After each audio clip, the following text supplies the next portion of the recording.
এক নাস্তিকের জন্ম হয়েছিল, মাজুসি নাস্তিক মুলহিদ। সে বলে বেড়াচ্ছিল আমি স্রষ্টায় বিশ্বাস করি না, কারণ স্রষ্টা দেখা যায় না। ইরাকের লোকেরা বললো আমাদের একজন ইমাম আছে, নাম নু'মান ইবনে সাবিত। কি নাম? নু'মান ইবনে সাবিত, যাকে আমরা ইমাম আল আযম আবু হানিফা বলে চিনি। সবাই বলল তুমি যে স্রষ্টারে খুঁজে পাও না, আমাদের ইমাম তোমারে স্রষ্টা দেখায় দিবে। সুবহানাল্লাহ পড়ে। সে বলল ঠিক আছে, তাহলে তোমাদের ইমামরা আসতে বলো। কবে?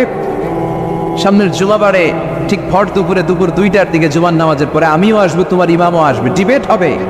দেখি আমি স্রষ্টার বিপক্ষে আর তোমাদের ইমাম স্রষ্টার পক্ষে, দেখি কে জিতে যায়।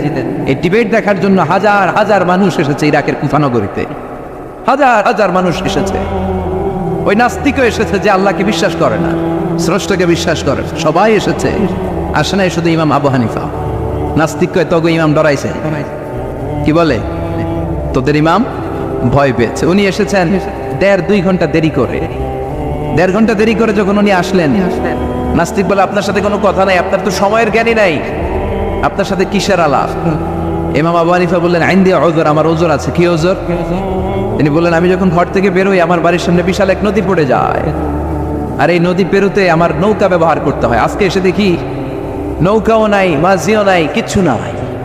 কিভাবে পার হবো? হঠাৎ দেখলাম নদীর পাশে বিশাল বড় গাছ, গাছটা হঠাৎ এমনি এমনি 2 টুকরা হয়ে গেল।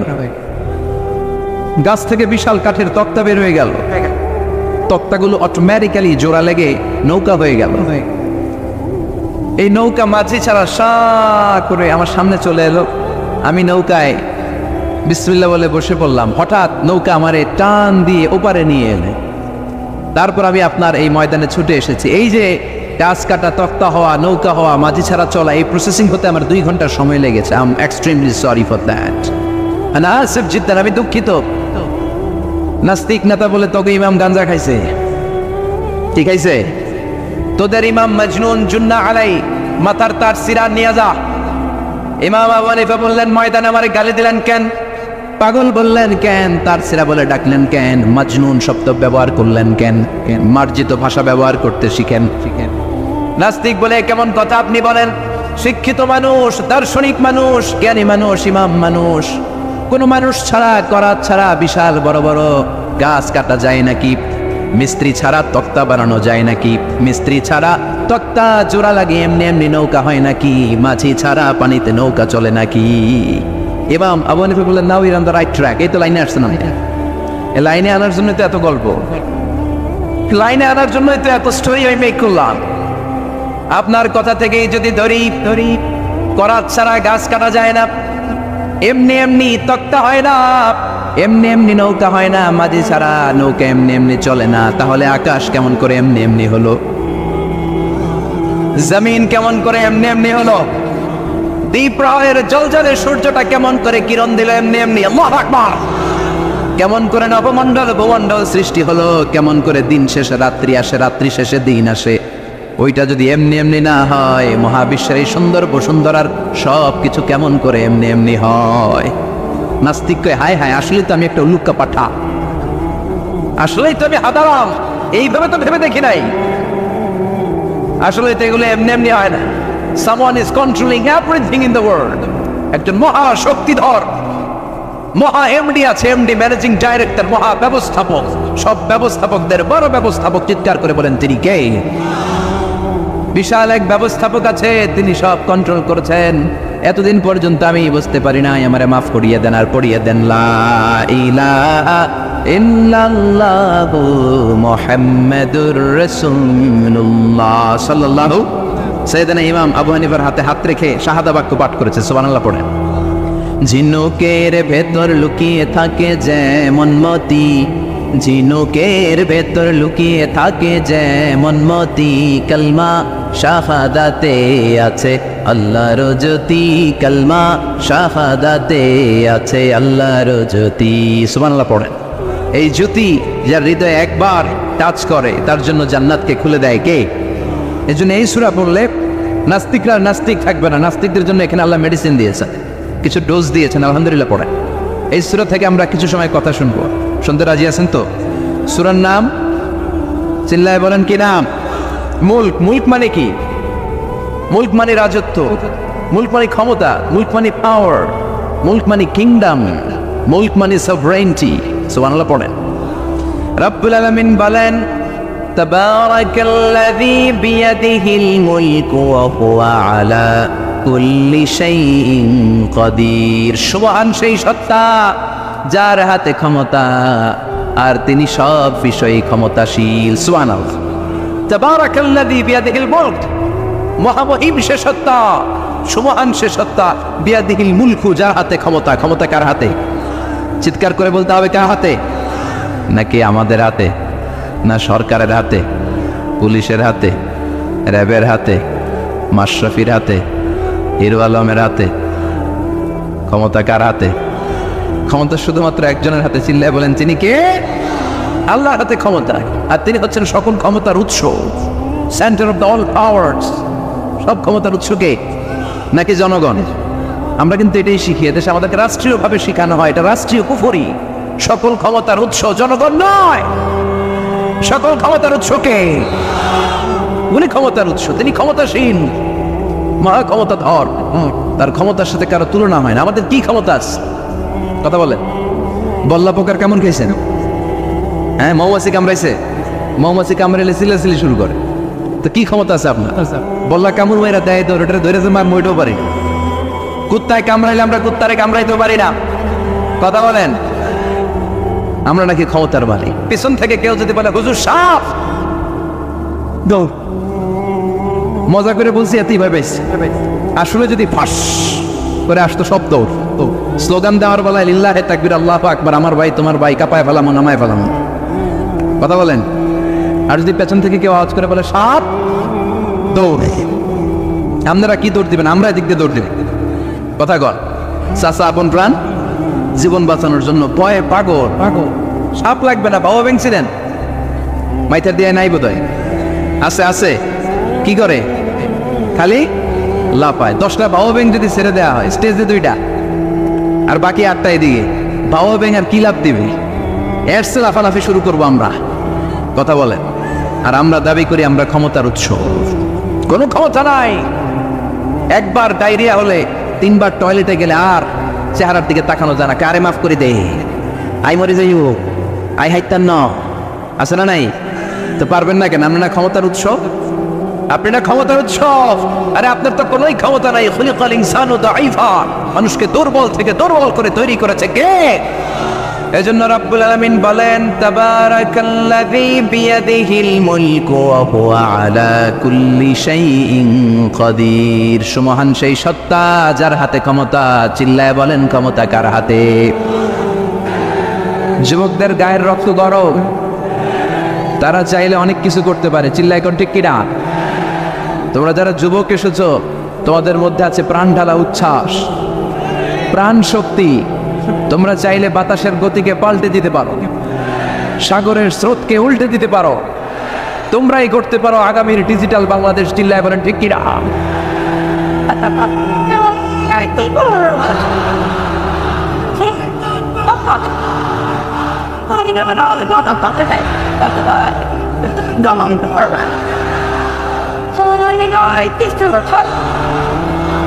ইদানিংকালে একটা সময় ছিল যুবকরা যাত্রাপালা, গানের কনসার্ট এগুলোর আয়োজন করত। এখন তার বিপরীতে যুবকরাই তাফসির মাহফিলের আয়োজন করে। এটা প্রমাণ করে এদেশ থেকে ইসলামের আওয়াজকে বন্ধ করে দেওয়া যাবে না। এটা অসম্ভব। এটা আমি প্রায় বলি ইসলাম হচ্ছে চারা গাছের মতো। ইসলামের শত্রুরা ইসলামকে মাটির নিচে গেড়ে ফেলতে চায়, কিন্তু ওরা জানে না ইসলাম হচ্ছে চারা বীজের মতো। এটা মাটিতে গেড়ে দিলে কি হয়? শাখা প্রশাখা সহ উপরের দিকে ওঠে। এটার আওয়াজকে স্তব্ধ করে দেওয়া যাবে? বিশ্বনবীর সময় থেকে আজ পর্যন্ত কেউ বন্ধ করতে পারে নাই, কিয়ামত পর্যন্ত পারবেও না। চিল্লায় এখন ঠিক কিনা? এটার ধর্মটা এরকম। ইসলামের শত্রুরা চায় ওদের মুখের ফুৎকারে ইসলামের আলোকে নিভিয়ে দিবে। আল্লাহ বলে কিয়ামত পর্যন্ত, until the day of judgement, ইসলামের বিজয়কে আমি চিরকালের জন্য অটুট রাখবো। চিল্লায় বলেন ঠিক কিনা? গোটা বিশ্বব্যাপী এখন ইসলামের জয়গান। ইউরোপ আমেরিকাতে মুসলমানদের সংখ্যা বাড়তেছে দিন দিন। ধারণা করা হচ্ছে 2070 সালের ব্যবধানে ইউরোপ এবং আমেরিকাতে মুসলমানরা হয়ে যাবে সংখ্যাগরিষ্ঠ। 2100 সালের ব্যবধানে ইউরোপ আমেরিকায় খ্রিস্টান খুঁজে পাওয়া মুশকিল হয়ে যাবে। আমার এক বন্ধু থাকে আমেরিকার বাফেলো সিটিতে, ও বলল আমরা যে মসজিদে নামাজ পড়ি আগে এই মসজিদটা ছিল চার্চ। চার্চ বুঝেন তো, গির্জা, খ্রিস্টানদের আবাদতগাহ। সে বললো আমেরিকার বিভিন্ন জায়গার চার্চগুলো ওরা বিক্রি করতে শুরু করেছে, আর এই গির্জাগুলো কিনে আমরা মসজিদ বানাতে শুরু করেছি। হাজার হাজার মসজিদ ইউরোপ আমেরিকাতে, আপনি অবাক হবেন। এজন্য যেই ধর্মের বাণীকে আল্লাহ নিজেই সমুন্নত করার ওয়াদা দিয়েছেন, সেই ধর্মকে কেউ ঠেকিয়ে রাখতে পারবে না। চিল্লায় বলেন ঠিক কিনা?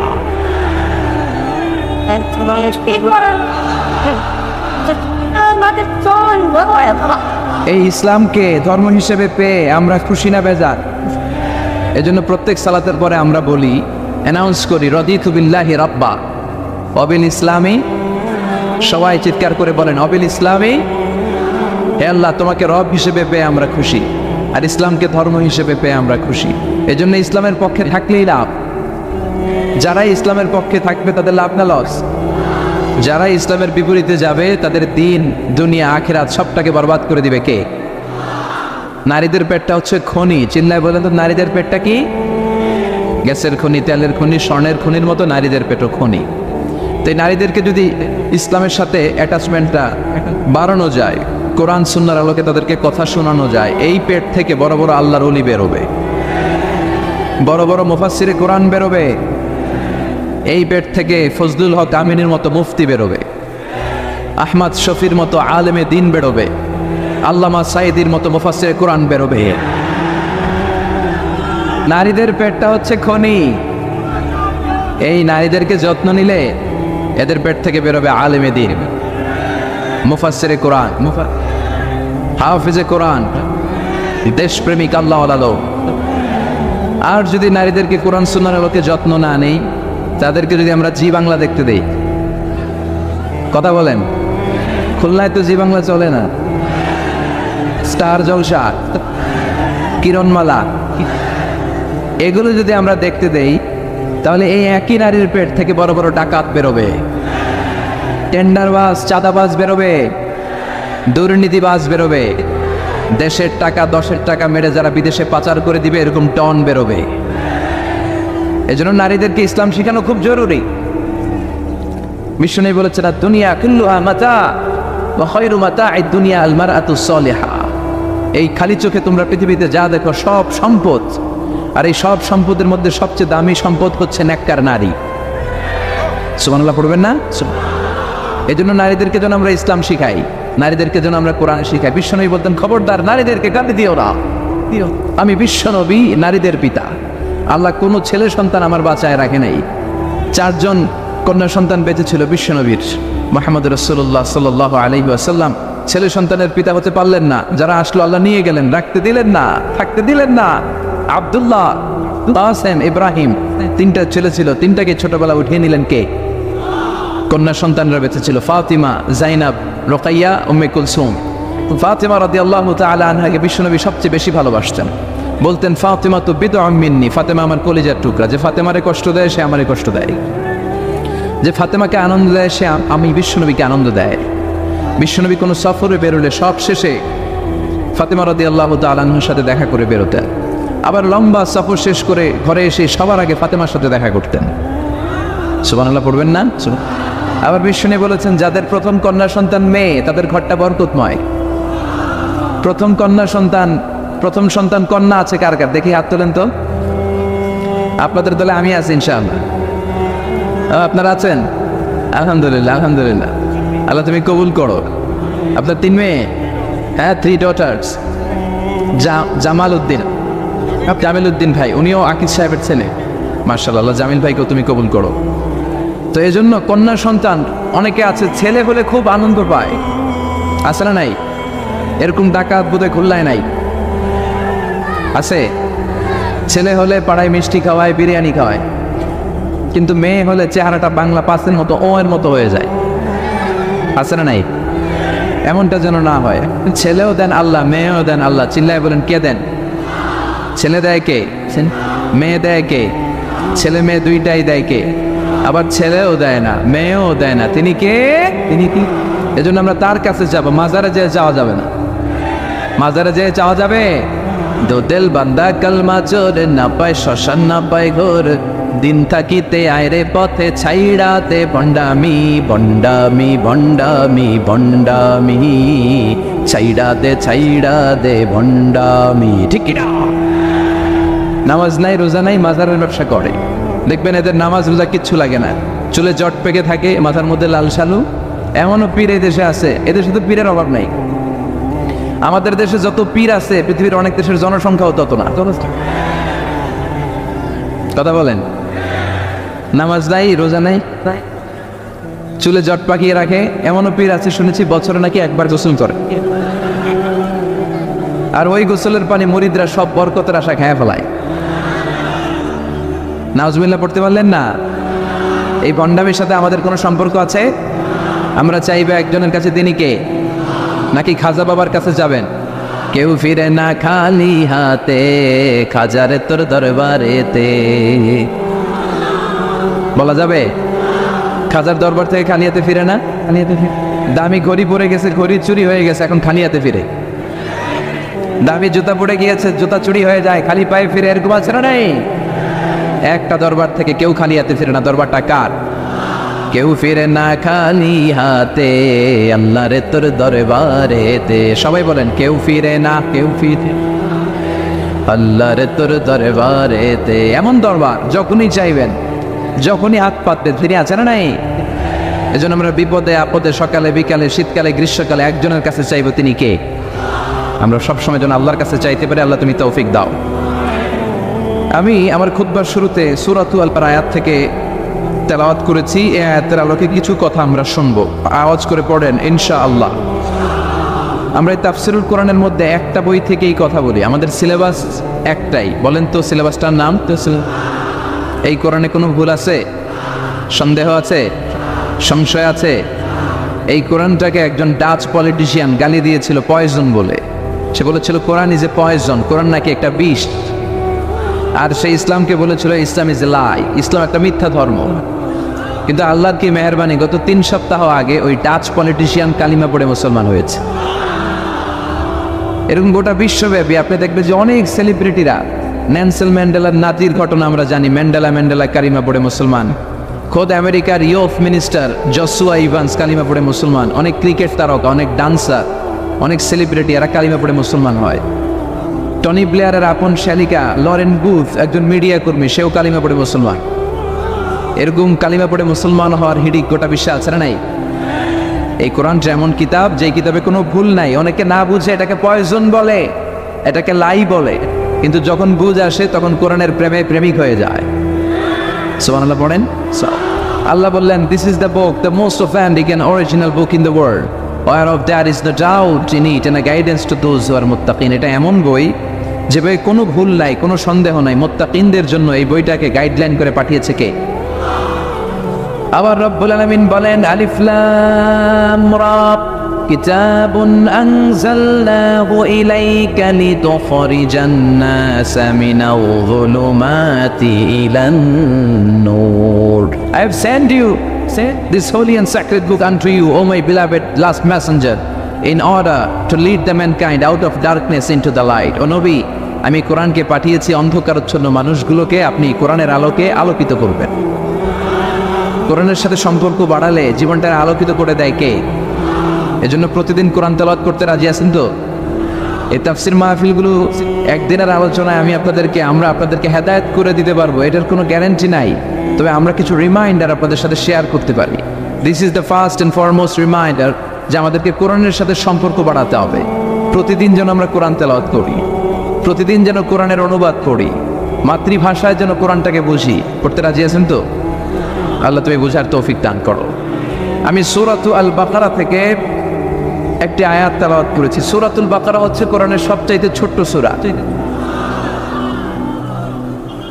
হ্যাঁ, কয় আয়াত? 286টা আয়াত। 286, ঠিক কিনা? এই সূরার মধ্যে এমন একটা আয়াত আছে যেটা কোরআনের সবগুলো আয়াতের মধ্যে শ্রেষ্ঠ আয়াত। আয়াতটার নাম আয়াতুল কুরসি। বিষ্ণু বলেন, মান কারা আয়াতুল কুরসি দুবুরা কুল্লি সালাতিন মাকতুবা লাম ইয়ামনাহু মিন দুখুলিল জান্নাতি ইল্লাল মাউত। প্রত্যেক মানুষ যদি প্রতিদিন ফরজ সালাতের পরেই আয়াতুল কুরসি একবার করে তেলাওয়াত করে তার জান্নাতে যাওয়ার ব্যাপারে আর কোনো কিছুই বাধা থাকে না, একটি জিনিস ছাড়া, সেটা হচ্ছে মরণ। লোকটা মরে না তাই জান্নাতে যায় না, মরলেই জান্নাতি। এই সূরার ভেতরে আছে। এবং বিষ্ণু বলেছেন, ইকরাউ সূরাতাল বাকারা, তোমরা বেশি বেশি সূরা বাকারা পড়ো। ফাইন্না তারকাহা হাসারা আখযাহা বারাকা ওয়ালা ইস্তাতিউহা বাতালা। যে সূরা বাকারা বেশি বেশি তেলাওয়াত করবে তার জীবনটারে বরকতময় করে দিবে কে? আর যে সূরা বাকারা ছেড়ে দিবে তার আফসোসের শেষ নাই। আর সূরা বাকারা যারা তেলাওয়াত করবে, জিন, ভূত, প্রেতনি, ব্ল্যাক ম্যাজিক তার কোনো ধরনের ক্ষতি সাধন করতে পারবে। এজন্য বেশি বেশি সূরাতুল বাকারা তেলাওয়াত করবেন। তো আমরা সূরাতুল বাকারার 124 নম্বর আয়াত তেলাওয়াত করেছি। এই আয়াতে আল্লাহ তাআলা সাইয়েদনা ইব্রাহিম আলাইহিস সালামকে কি কি পরীক্ষা নিয়েছিলেন এবং এই পরীক্ষায় উত্তীর্ণ হওয়ার কারণে কি কি পুরস্কার দিয়েছেন সেটা ডিরেক্টলি বর্ণনা করেছেন। চিল্লায় পড়েন আল্লাহু আকবার। রব্বুল আলামিন বলেন, ওয়াইয বিতালা ইব্রাহিমা রাব্বুহু বিকালিমাতিন ফাআতাম্মাহুন্না ক্বালা ইন্নী জাঈলুকা লিন-নাসি ইমামা। আল্লাহ বললেন, নবী স্মরণ করুন সেই সময়ের কথা যখন আমি আমার খলিল ইব্রাহিমকে পরীক্ষা করেছিলাম অনেকগুলো বিষয়ে, আর প্রতিটা পরীক্ষায় সাইয়েদনা ইব্রাহিম উত্তীর্ণ হয়েছে।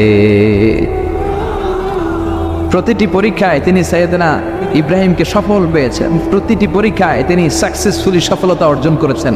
চিল্লায় পড়েন আল্লাহু আকবার। আল্লাহ বললেন, আর ফলাফল স্বরূপ আমি ঘোষণা দিলাম, ইব্রাহিম তোমার আমি গোটা বিশ্বের নেতা বানিয়ে দিলাম, leader of the all human being on earth. এই পৃথিবীতে যারা আছে সবার নেতা হচ্ছে সাইয়েদনা ইব্রাহিম। সুবহানাল্লাহ পড়েন। নেতৃত্ব, যোগ্যতা, লিডারশিপ এমনি এমনি আসে না, নেতা এমনি হওয়া যায় না। নেতা হতে হলে পরীক্ষায় উত্তীর্ণ হতে হয়। চিল্লায় বলেন ঠিক কিনা? একটার পর একটা পরীক্ষা আল্লাহ তাআলা সাইয়েদনা ইব্রাহিমের কাছ থেকে নিয়েছেন। আগুনের মধ্যে স্বর্ণ পুড়িয়ে যেমনি স্বর্ণকে খাঁটি বানানো হয়, তেমনি পুড়িয়ে পুড়িয়ে আল্লাহ তাআলা সাইয়েদনা ইব্রাহিমকে পরীক্ষা করেছেন, কুষ্টি পাথর দিয়ে যাচাই করেছেন। প্রতিটি পরীক্ষায় নিজেকে প্রমাণ করে করে সাইয়েদনা ইব্রাহিম আলাইহিস সালামের এই মর্যাদার আসনে আসীন হতে হয়েছে। চিল্লা এখন ঠিক কিনা? আল্লাহ বিশ্ব নবীর সান্ত্বনা দিচ্ছেন, নবী এই যে মাক্কি জীবনে আপনার উপর এত আযাব, এত অত্যাচার, এত পরীক্ষা, এই পরীক্ষাগুলো শুধুমাত্র কেবলমাত্র আপনার উপরই চলছে এমনটা আপনি ভাববেন না। আপনার পিতা সাইয়েদনা ইব্রাহিমের উপরে এই পরীক্ষা ছিল কি ছিল না? সাইয়েদনা ইব্রাহিমের উপর এই পরীক্ষা ছিল। লোকেরা আপনারে পাগল বলে গালি দেয়, মক্কায় আপনারে পাগল বলে গালি দেয়, আপনারে গণক বলে গালি দেয়, আপনাকে কবি বলে গালি দেয়। একটার পর একটা গালি, একটার পর একটা ট্যাগ আপনার উপর লাগাতে থাকে তারা। এটা সুন্নাতুল্লাহ, এটা আল্লাহর সুন্নাত। পৃথিবীতে যারাই ইসলামের পক্ষে কথা বলবে, ইসলামের বিপক্ষ শক্তিরা তাদেরকে গালমন্দ করবে। চিল্লায় বলেন ঠিক কিনা? বিশ্বনবীকে যেমনি গালমন্দ করতো, এখনো এই গালমন্দ আছে না নাই? তবে গালি দেওয়ার ভার্সন চেঞ্জ হয়েছে। কথা কন। বিশ্বনবীরে বলতো কবি, বিশ্বনবীরে বলতো গণক, বিশ্বনবীকে বলতো পাগল, কিন্তু এখন আম করে ডাক দেয় কাঠমোল্লা বলে। এখন আমাদেরকে গালি দেয় রাজাকার বলে, এখন আমাদেরকে গালি দেয় যুদ্ধাপরাধী বলে। গালি কিন্তু ঠিকই আছে, কিন্তু গালি মিস নাই। আপনি কোরআনের কথা বলবেন আর আপনি গালি শুনবেন না, আপনার পুরো জীবনে কোনো ঝুঁকি আসবে না। সবাই আপনারে হাততালি দিবে আর রেড কার্পেট রিসেপশন দিবে, এটা হবে না। চিল্লায় বলেন ঠিক কিনা? মক্কার জমিনে যখন বিশ্বনবী দাওয়াত দিয়েছেন, এমন কোন অত্যাচার নাই যেটা বিশ্বনবীর উপর হয় নাই। বিশ্বনবীকে পিটানো হয়েছে, বিশ্বনবীর গায়ে পাথর মারা হয়েছে। 3 বছর বিশ্বনবী শিয়াবে আবি তালেবের জেলখানায় বন্দী থেকেছে। এজন্য জেল, জরিমানা, অত্যাচার, ফাঁসি এগুলোকে মুমিন থোড়াই কেয়ার করে। চিল্লায় বলেন ঠিক কিনা? মুমিন জানে আল্লাহর দেওয়া ওয়াদা, ওয়ালা তাহিনু ওয়ালা তাহজানু ওয়া আনতুমুল আ'লাউনা ইন কুনতুম মুমিনিন। আল্লাহ বলে ভয় পেও না, never lose hope, never be frustrated. আশাহত হও না, আশা ছেড়ে দিও না, বিজয় তোমাদেরই হবে যদি তোমরা মুমিন হতে পারো। তবে ইমানটা হতে হবে পাকা ইমান, যে ইমান প্রয়োজনে বারুদের মতো জ্বলে ওঠে। চিল্লায় বলেন ঠিক কিনা? যে ইমানে প্রয়োজনে জ্বলে ওঠে না, যে ইমান সত্য ন্যায়ের কথা বলে না, যেই মান প্রয়োজনে জ্বলে ওঠে না, যেই মান সত্য ন্যায়ের কথা বলে না, যেই মান ময়দানে নাই, যেই মান বাস্তবে নাই, মুখে শুধু ফাঁকা বলি, কি করে তারে বলো ঈমান বলি, কি করে তারে বলো ঈমান বলি, কি করে তারে বলো ঈমান বলি। ঠিক না?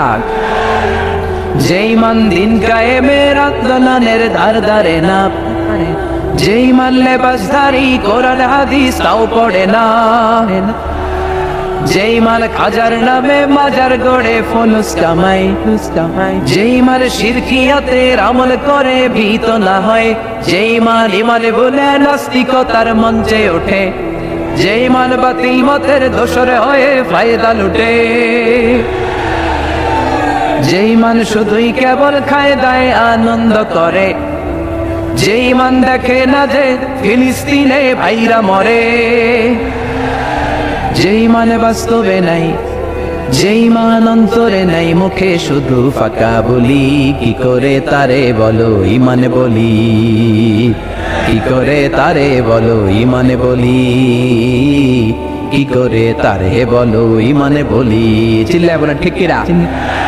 ঈমানের পরীক্ষা দেয়া লাগবে, পরীক্ষা দেয়া, ঈমানের পরীক্ষা নাজরানা পেশ করতে হবে, স্যাক্রিফাইস করার মানসিকতা রাখতে হবে সাইয়েদনা ইব্রাহিমের মতো। চিল্লায় বলেন ঠিক কিনা? এই জন্য আল্লাহ ডেকে বলে তোমাদের কোনো ভয় নাই, তোমাদের কোনো বিপদ নাই, বিজয় তোমাদের হবে যদি তোমরা মুমিনের মতো মুমিন হতে পারো। আল্লাহ বললেন ইব্রাহিম রাব্বুহু বিকালিমাতিন ফাআতাম্মাহুন্না ক্বালা ইন্নী জাইলুকা লিন-নাসি ইমামা। আল্লাহ বললেন নবী ভয় পাবেন না, চিন্তিত হবেন না, সারাবেন না, বিপদ আর পরীক্ষা শুধু আপনার উপরে আসে নাই, আপনার পিতা সাইয়েদনা ইব্রাহিমকে অনুরূপ ভাবে আমি পরীক্ষা নিয়েছি। আশাদুন নাসি বালাআন আল আম্বিয়া, এই পৃথিবীতে সবচেয়ে বেশি পরীক্ষা নেওয়া হয় নবীদের, সুম্মাল আমসাল ফাল আমসাল, এরপরে সিদ্দিকীনদের, এরপর শাহাদাদের, এরপর সালিহিনদের। যে ব্যক্তি আল্লাহর কাছে যত বেশি প্রিয় তার এই পৃথিবীর বুকে পরীক্ষাটাও তত বেশি। চিল্লায় বলেন ঠিক কিনা? তার পরীক্ষাও বেশি। সম্মান বাড়িয়ে দেওয়ার জন্য আল্লাহ পরীক্ষা নেন। আল্লাহ বিশ্বনবীর সান্ত্বনা দিয়ে বললেন নবী খবরদার, আপনি আশাহত হবেন না, সাইয়েদনা ইব্রাহিমকে আমি পরীক্ষা নিয়েছি, আর প্রতিটা পরীক্ষায় সাইয়েদনা ইব্রাহিম আলাইহিস সালাম গোল্ডেন এ প্লাস। কি পাইছে? জিপিএ, কথা বলেন, জিপিএ 5 পেয়েছে, গোল্ডেন এ প্লাস পেয়েছে, গ্লোবাল অ্যাওয়ার্ড পেয়েছে আল্লাহর কাছ থেকে। আর খুশি হয়ে বলেন ইব্রাহিম, আল্লাহ তাআলা খুশি হয়ে ঘোষণা করলেন ইব্রাহিম একটার পর একটা পরীক্ষা তোমার নিলাম, প্রতিটা পরীক্ষায় তুমি সফলতার সাথে কৃতকার্য হলে এর ফলাফল হিসেবে আমি তোমাকে গোটা বিশ্বের সবার জন্য নেতা বানিয়ে দিলাম। Allah put Sayyidina Ibrahim in some tests and trial, and Sayyidina Ibrahim successfully overcome all the tests. Allah said, Ibrahim, I'm gonna make you the leader. Ibrahim, সবগুলো পরীক্ষায় তুমি পাশ করলা, যাও তোমার নেতা বানিয়ে দিলাম। চিল্লায় পড়েন আল্লাহু আকবার। তার মানে পরীক্ষা ছাড়া আল্লাহর কাছে সম্মান পাওয়া যায় না, মান পাওয়া যায়। পরীক্ষায় পাশ না করে দুনিয়া আখিরাতে সম্মানের অধিকারী হওয়া যায় না। সাইয়েদনা ইব্রাহিমকে এরকম অনেকগুলো পরীক্ষা দিয়ে পরীক্ষা নিয়েছে কে? ওনার জীবনের সবচেয়ে ভয়ঙ্কর যে পরীক্ষাটা আল্লাহ নিয়েছেন সেটা হচ্ছে অগ্নি পরীক্ষা। চিল্লায় বলেন কি পরীক্ষা? আগুনের পরীক্ষা। বিশাল আগুনের কুণ্ডলি জ্বালিয়ে নমরুদ বলে ইব্রাহিম এক আল্লাহকে ছেড়ে দাও, এক আল্লাহকে ভুলে যাও, ইমানের রাস্তাটা ছেড়ে দাও, তাহলে বেঁচে যাবা, না হলে আগুনের কুণ্ডলিতে তোমারে জ্বালিয়ে দেবো। তোমারে জ্বালিয়ে সাইয়েদনা ইব্রাহিম এক কথা বললেন, আমার জীবন যাবে কিন্তু ইমান যাবে না। মুমিন সব ছাড়তে পারে, কি ছাড়তে পারে না? কি? ঈমানের পথে অবিচল থেকে আমার মরণ যেন হয়। পড়েন আমিন। তোমারই কাছে মিনতি আমার, তোমারই কাছে মিনতি আমার, মহামহিম দয়াময়, ঈমানের পথে অবিচল থেকে আমার মরণ যেন হয়। চিল্লায় পড়ে আমিন। আগুনের পরীক্ষা। নমরুদ বলল, এজন্য এটা একটা দোয়া, আমরা সবসময় আল্লাহর কাছে চাই, আল্লাহ তুমি ইমানের মৃত্যু দাও, চিল্লায় পড়েন আমিন। নমরুদ বলল, তুমি ইমান ছেড়ে দাও, তাহলে বেঁচে যাবা, না হলে আগুনে ফেলবো। সাইয়েদনা ইব্রাহিম বলে, আগুনকে আমি ভয় পাই না, আমি ভয় পাই একজনকে। চিল্লায় বলে, তো তিনি কে? তুমি আগুনে ফেলতে পারো, তুমি আমাকে ফাঁসি দিতে পারো, তুমি আমাকে ক্রস ফায়ারে ফেলতে পারো, কিন্তু ইমান হারা করতে পারো না, ইমান হারা করতে পারবা না। সাইয়েদনা ইব্রাহিমকে আগুনে ফেলে দেওয়া হলো, ইমান হারা করতে পারে নাই, তার মানে আগুনের পরীক্ষায় পাস। আগুনের পরীক্ষায় কি দেখেন কেমনে আল্লাহর প্রিয় তিনি হলেন, প্রিয় তিনি কেমনি এত মর্যাদার চেয়ারে তিনি আসীন হলেন, খেয়াল করে দেখেন। 1 নম্বর আগুনের পরীক্ষায় পাস।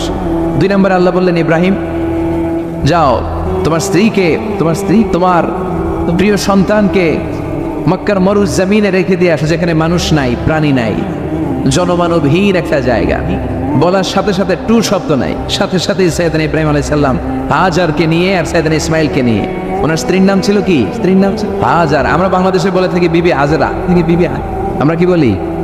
আসল নামটা কি? আসল হাজার। হাজারকে আর সাইয়েদনা ইসমাইলকে মক্কার মরু প্রান্তরে তিনি রেখে আসলেন, কোনো আওয়াজ নাই।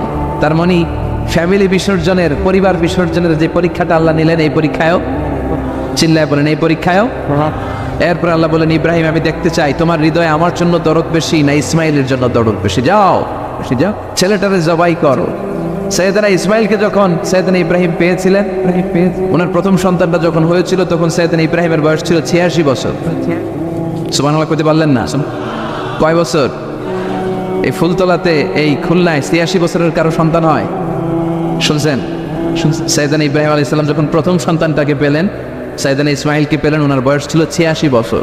তার মানে কত বছর আল্লাহর কাছে কেঁদেছে, কত বছর আল্লাহর কাছে কাঁদতে কাঁদতে কাঁদতে কাঁদতে এই দোয়াটা কবুল হওয়ার পরে এই কলিজার টুকরা ইসমাইলকে পেয়েছে।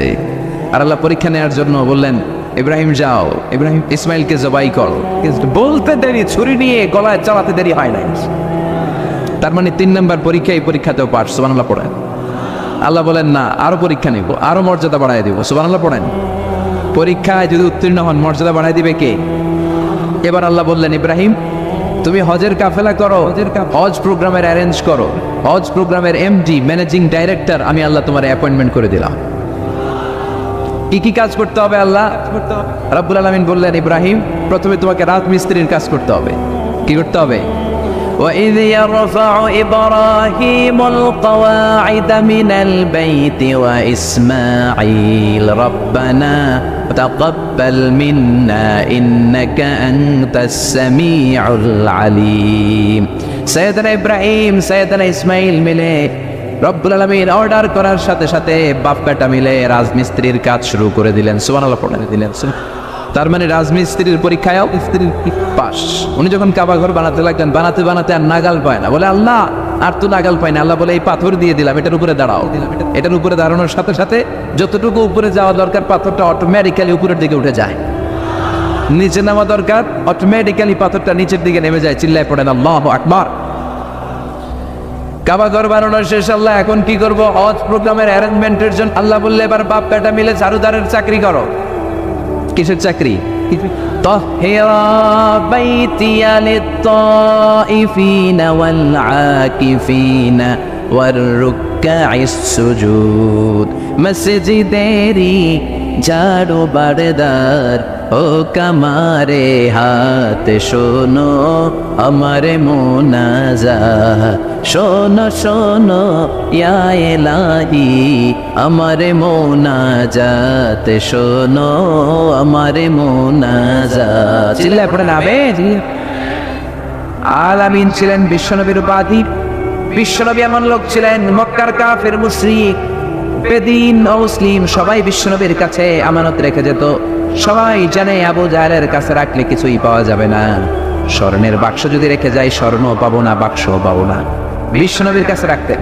কাফির মুশরিক দল করে আবু জাহেলের, দল করে উতবা, শাইবা, ওয়ালিদ ইবনে মুগীরা, কিন্তু কিছু আমানত রাখতে চাইলে দলের নেতার কাছে রাখে না, রাখে বিশ্বনবীর বাড়িতে। সুবহানাল্লাহ কইবেন না? আবার বিশ্বনবী বললেন, ইদা দুইয়াতিল আমানাতু ফান্তাজিরিস সাআ, যখন আমানতের খেয়ানত হবে তখন কিয়ামত হবে। সাহাবারা বললেন, কেমন করে আমানতের খেয়ানত হয়?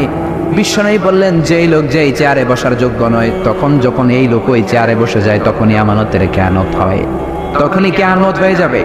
যেই লোক যেই চেয়ারে বসার যোগ্য নয়, ওই লোক যদি ওই চেয়ারে বসে, এটাই আমানতের খেয়ানত। এখন আমি বক্তা হওয়ার যোগ্যতা নাই আমার, আমি কোরআন জানি না, হাদিস জানি না, আমি যদি মাইকের সামনে দাঁড়িয়ে কথা বলি এটা আমানতের খেয়ানত, যেরকম ঠিক কিনা?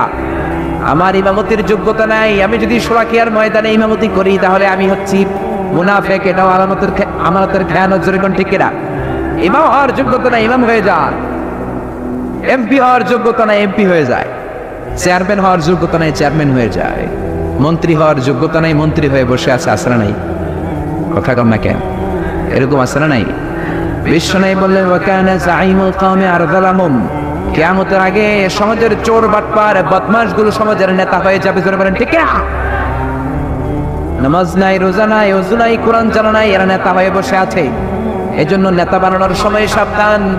দুই কাটা একটা জায়গার মসজিদের মধ্যে যখন ইমাম বানান, ইমাম অর্থ নেতা, ইমাম মানে কি? জোরে বলেন।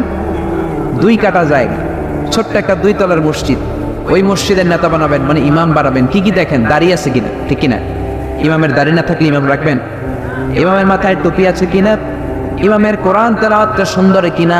ইমামের এই বিড়ি টানার অভ্যাস আছে কিনা? জোরে কোন ঠিক কিনা? বিড়ি যদি টানে কোনো ইমাম রাখবেন আপনারা? এরপর ইমামের খেয়াল করবেন রাস্তার মধ্যে কোনো মহিলা দেখলে এমনি এমনি তাকায় কিনা? জোরে বলেন ঠিক কিনা? ছোট্ট 2 তলা একটা মসজিদের নেতা বানাবেন, ইমাম বানাবেন, কত কিছু দেখলেন। এবার গ্রামের নেতা বানাবেন, এগুলো দেখার দরকার আছে না নেই? ইউনিয়ন পরিষদের নেতা বানাবেন, দেখার দরকার আছে না নেই?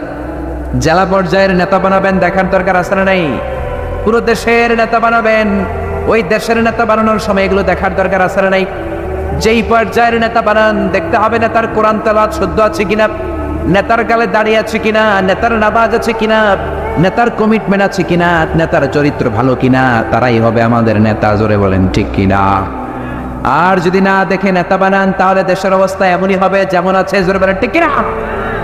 এই জন্য আমানতের খেয়ানত, কিয়ামতের আলামত বিশ্বনবী বললেন 3টা জিনিস দেখে মুনাফিক চিনবা। 1 হলো কথা বললে মিথ্যা বলে, 2 হলো ওয়াদা দিয়ে ওয়াদা রাখে না, 3 হলো আমানতের খেয়ানত করে। বেশিরভাগ নেতা আমানতের খেয়ানত করে, আছে না নাই? হাজার হাজার কোটি টাকা মেরে দেয়। নেতা যত বড় পেট তত বড়, নেতা যত বড় টাকা তার বেশি। 1000 কোটি টাকা মেরে খেয়ে দেয়, টাকা পয়সা, ঘুষ, সিমেন্ট, বিল্ডিং এর রড খেয়ে ফেলায়। যেরকম ঠিক কিনা? রড খায় না, বাঁশ দিয়ে ঢালাই দেয়। তার মানে ঢালাইয়ের ভিতরে রড কেসে গই খায়া ফেলাইছে, পেটে বেশি ক্ষুধা। জোরে কোন ঠিক কিনা? এরপরে মসজিদ নিয়ে রাজনীতি এই দেশে আছে না নাই? মসজিদের সভাপতি সুদখোর, আছে না নাই? সেক্রেটারি ঘুষখোর, ক্যাশিয়ার পেডা টানে, আছে না নাই? এলাকাতে বোধহয় নেই, আছে? বেশিরভাগ জায়গায় এই দুরবস্থা। এদেরকে নামাজে পাওয়া যায় না, এরা সিজনাল নামাজি। জুমার নামাজে পাবেন 2 ঈদের 2 দিন পাবেন, সারা বছর এদেরকে আর খুঁজে পাওয়া যায় না। জোরে বলেন ঠিক কিনা? এজন্য বিশ্বনবী বললেন ওয়াকানা জাইমুল কওমি আরযালাহুম, কিয়ামতের আগে সবচেয়ে চোর বাটপার বদমাশ এই খারাপ লোকগুলো সমাজের নেতা হয়ে যাবে। এজন্য মিথ্যা বলা যাবে না, ওয়াদা দিলে ওয়াদা রাখতে হবে, আমানতের খেয়ানত করা যাবে না। জোরে কোন ঠিক কিনা? এরপরে দ্বিতীয় আয়াতে আল্লাহ বললেন ইত্তাখাযু ঈমানাহুম জুন্নাতান, তারা কথায় কথায় কসম কাটে। মুনাফিকের 4 নম্বর আলামত, কথায় কথায় কসম কাটে। বারবার কি কসম কাটা যায়? জরুরি প্রয়োজনে কসম যদি কাটতেই চান, কার নামে কাটবেন? অনেকে মায়ের নামে কাটে, কয় মায়ের কসম। বাপের কিরা, মায়ের দুধের কিরা, বিদ্যার কিরা, কোরআনের কিরা, কাবা ঘরের কিরা, কোনো কিরাই কাটা যাবে না। একজনের নামে এই কিরা কাটতে হবে, তিনি কে? অনেক ব্যবসায়ীরা এগুলো না বুঝে করে। মুরগি ব্যবসায়ী কয় 100 টাকা করে কিনে, আল্লাহর কসম আপনার জন্য 110 টাকা বিক্রি, মনে হয় আমি 4 জনের খালাতো ভাইয়ের 10 টাকা লাভে আমার জন্য ছেড়ে দিবে। কাপড় ব্যবসায়ীরা এগুলো করে, কথায় কথায় কসম কাটে। সবাই না, বলবে আল্লাহর কসম আপনি বনি কাস্টমার, আপনার আগে একজনের দোকানে ঢুকে নেই, আপনি যা দিবেন ওইটাতেই সই। এর আগে 20 জনের কাছে বেচছে, এর আগে 15 জনের কাছে বিক্রি করে আমারে বানায় বনি কাস্টমার। জোরে বলেন ঠিক কিনা? এজন্য কথায় কথায় কি কসম কাটা যাবে? কসম কাটতে হবে একজনের নামে, তিনি কে? এরপরে আল্লাহ বললেন ফাসাদ্দু আন সাবিলিল্লাহ, আল্লাহর রাস্তায় তারা বাধা দেয়। তাফসীর মাহফিল গুলাতে বাধা দেয় মুমিন না মুনাফিক? নামাজ রোজার ধারে ধারে না, তাফসীর মাহফিল চোখে সয় না। জোরে বলেন ঠিক না? নামাজ রোজার ধারে ধারে না, তাফসীর মাহফিল চোখে সয় না। শুধু খেলে গো একবার ওই গোনাতে হাত তোরবার ফাঁকি দিলি শুধু জনগণকে আল্লাহর দরবারে বরখাস্ত খাস্ত হয় পাপ করিবার হস্ত হস্ত হয় তাই যদি হয় ব্যস্ত ব্যস্ত ঠিক না? নামাজ ভালো লাগে না, রোজা ভালো লাগে না, তাফসীর মাহফিল ভালো লাগে না, এমন লোক আছে না নাই?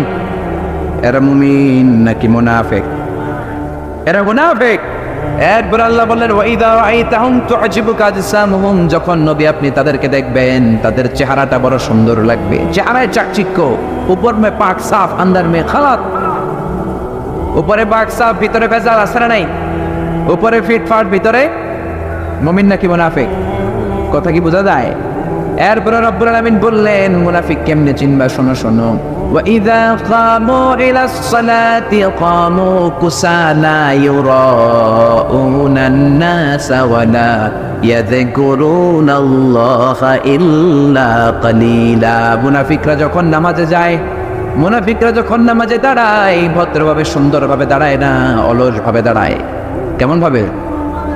তাকবীর বাজে তো বাজে না, রুকু করে তো করে না, নামাজ পড়ে তো পড়ে না, এমন অলসের অলস বিশ্বনবীর জামানায় মুনাফিক গুলো মসজিদে যে পিলার খুঁজে খুঁজে দাঁড়াতো, পিলারের মধ্যে হেলান দিয়ে নামাজে দাঁড়াতো। পিলারে অনেকে হেলান দেয়, নামাজে দেয়া যাবে? পিলারের মধ্যে দেয়ালের মধ্যে হেলান দিয়ে নামাজে দাঁড়ানো যাবে নাকি? কথা কি বুঝতেছেন? এজন্য খবরদার, নামাজে যারা অবহেলা করে এরাও মুনাফিক, নামাজে অবহেলা করা যাবে না। বিশ্বনবীর জামানায় সাহাবারা এমন ভাবে নামাজ পড়তেন, নামাজের মধ্যে তাদের খুশু খুদু বেড়ে আল্লাহর আরশ পর্যন্ত চলে যেত। জোরে কোন ঠিক কিনা? قد أفلح المؤمنون الذين هم في صلاتهم خاشعون. Successful indeed are the believers who offer their 5 times salah with full of solemnity and submission. সফল তো তারা যারা নামাজের মুসল্লায় দাঁড়ালে দিন দুনিয়ার হুঁশ তার থাকে না, তার চিন্তা চলে যায় কার দিকে? এজন্য খবরদার, নামাজের মধ্যে অলসতা করো না ভাইয়েরা। নামাজের মধ্যে যারা অলসতা করে তারা মুমিন নাকি মুনাফিক? এরপর আল্লাহ বললেন মুনাফিক কেমনে চিনবা, শোনো শোনো। মুজাবজাবিন, মুনাফিকদের আরেক টাইটেল হলো, আরেক কোয়ালিটি হলো, চিনার আরেকটা নিয়ম হলো, তারা হলো মুজাবজাবিন, দ্বিধা